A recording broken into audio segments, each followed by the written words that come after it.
আমরা হারিয়েছি সেই পাকিস্তান থেকে বাংলাদেশ পর্যন্ত এই চলচ্চিত্র শিল্পকে যারা গড়ে তুলেছিলেন তার মধ্যে অন্যতম ছিলেন আমাদের নৃত্য পরিচালক এবং নায়ক ইলিয়াস জাভেদ।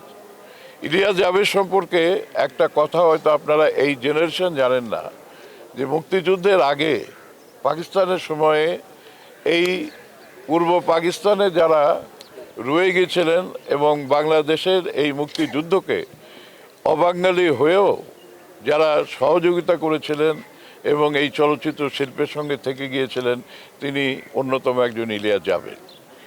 অদ্যাবধি আমরা তার কোনো রকমের স্বীকৃতি দেইনি, আমরা জাতীয়ভাবে তার এই অবস্থানটাকে আমরা সরকারিভাবে তুলে ধরিনি, কিন্তু উনি দর্শকের কাছে, সিনেমার দর্শকের কাছে যথেষ্ট উনি স্বীকৃতি পেয়েছেন। উনি নায়ক হিসাবে বিভিন্ন ছবিতে অভিনয় করেছেন।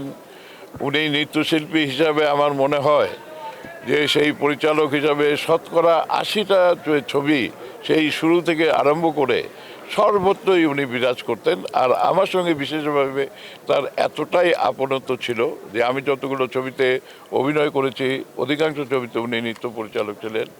উনি আমার প্রযোজিত পরিচালিত ছবিতে সব কটা ছবিতেই উনি নৃত্য পরিচালনার দায়িত্ব পালন করেছেন এবং সেগুলো খুব জনপ্রিয় হয়েছিল।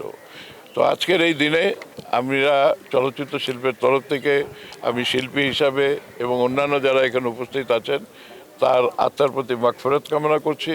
তার শোক সন্তপ্ত যে পরিবার আছে তাদের প্রতি সমবেদনা জ্ঞাপন করছি এবং দেশবাসীর কাছে দোয়া চাই যেন তার জানা অজানা সমস্ত গুনাহ মাফ করে আল্লাহর দরবারে আপনারা দোয়া করবেন যেন এই শিল্পীটি বেশ নসিব করেন আল্লাহ তাআলা, এবং আমাদেরকে ছেড়ে গেলেও আমরা সবাই মিলে তার পথ প্রদর্শন যেটা তিনি দেখিয়ে গেছেন, যেভাবে তিনি কাজ করেছেন সেটা অনুসরণ করে পরবর্তী যে প্রজন্ম, এখনকার যে প্রজন্ম, তারা সেটা অনুসরণ করবেন এবং চলচ্চিত্র শিল্পকে গড়ে তুলবেন।